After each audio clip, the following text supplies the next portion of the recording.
আসসালামু আলাইকুম। পররাষ্ট্রমন্ত্রী হাসান মাহমুদ বলছেন, বিএনপিকে ধ্বংস করার জন্য তারেক জিয়াই যথেষ্ট। আমি সম্প্রতি কালে শুধু আওয়ামী লীগ না, আওয়ামী লীগের সমর্থিত কিছু বুদ্ধিজীবী, সুশীল সমাজ, তারাও কিন্তু এই কথাটি বলেন এবং তারা এমনভাবে কথা বলেন যেন তারা খুবই বিএনপির ভালো চান, শুভাকাঙ্ক্ষী। বিএনপি আসলে কেন সফল হতে পারছেন না, তার মূল কারণ হিসেবে তারেক রহমানকে চিহ্নিত করতে থাকেন।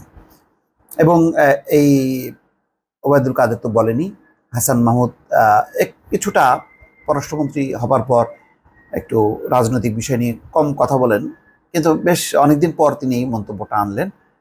এই আলোচনাটা কেন? মানে যদি তারেক রহমানের বদলে অন্য কোনো নেতা দায়িত্ব নেন, তাহলে কি তাকে সমর্থন করবেন? এটা হলো একটা প্রশ্ন। তাহলে কি আওয়ামী লীগ বলবে, অভিনন্দন জানাবে, বলবে যে এটা ভালো নেতা নির্বাচন?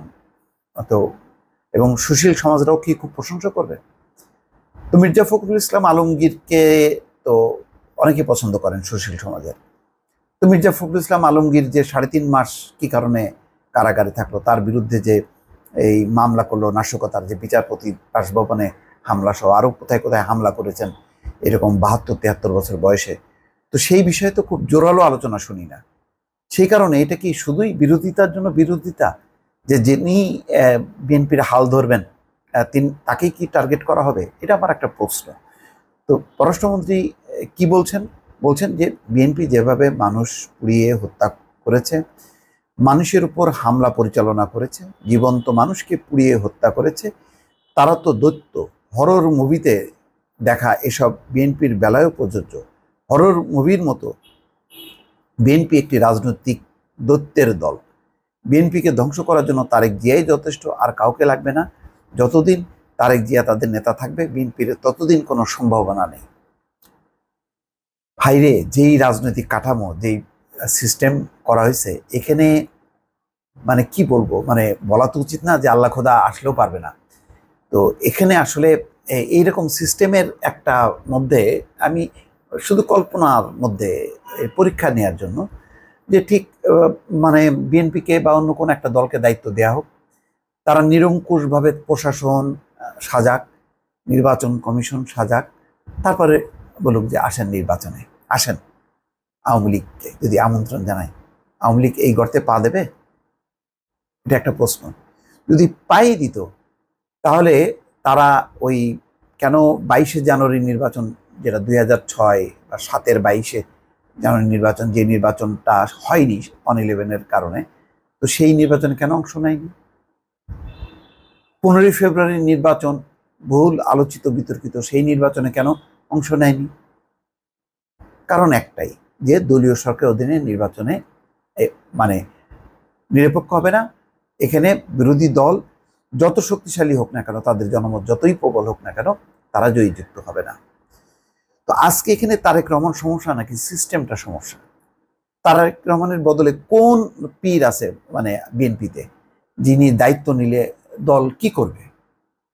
যা যা এখন তারা তো, তারা কি সশস্ত্র আন্দোলন করেছে যেভাবে বর্ণনা করা হচ্ছে? তার চেয়েও কি ভয়ঙ্কর মানে আক্রমণ চালানো হয়নি ২৮ তারিখের পর থেকে, বা ২৮ তারিখের আগে, ১ মাস আগে, যে অক্টোবর মাসে সম্ভবত সেপ্টেম্বরে, ১০ই সেপ্টেম্বরেও যে সমাবেশ হলো, কোনো সমাবেশ কি শান্তিপূর্ণভাবে হতে পেরেছে? যেটাকে তারা বলছেন যে ২৮ তারিখে না হয় হয়েছে, তো তার আগের সমাবেশগুলো কি খুব মানে পুলিশ সহযোগিতা করছে? ধরপাকড় হয়নি, মামলা হয়নি, মৃত ব্যক্তির খোঁজে সেই বিএনপি নেতাদের বাসায় যাওয়া হয়নি, দেখা গেছে যে সেই লোক মারা গেছে। ফরিদপুরে এরকম ঘটনা ঘটছে, আসামি ধরতে যেয়ে দেখে যে সেই আসামি তো মারা গেছে, ওই যে তালিকায় ছিল সেই তালিকা ধরে। এইগুলি হলো আসলে সব মানে কথার কথা। এগুলি হলো এমন একটা ধারণা যে ভাই তোমাদের নেতা পরিবর্তন করো। নেতা পরিবর্তন করে কাকে দেবে? মির্জা ফখরুলকে পূর্ণাঙ্গ দায়িত্ব দেওয়া হলো, তখন তো বলা হবে যে সে তো শতাধিক মামলার আসামি, নাশকতার মামলার আসামি। নাশকতার মামলার আসামি কিভাবে দলের প্রধান হয়? তাহলে কাকে করবে? তাহলে আওয়ামী লীগের কোনো লোক, যার কোনো মামলা নেই, মোকদ্দমা নেই, তাকে এনে বানাবে বিএনপির প্রধান?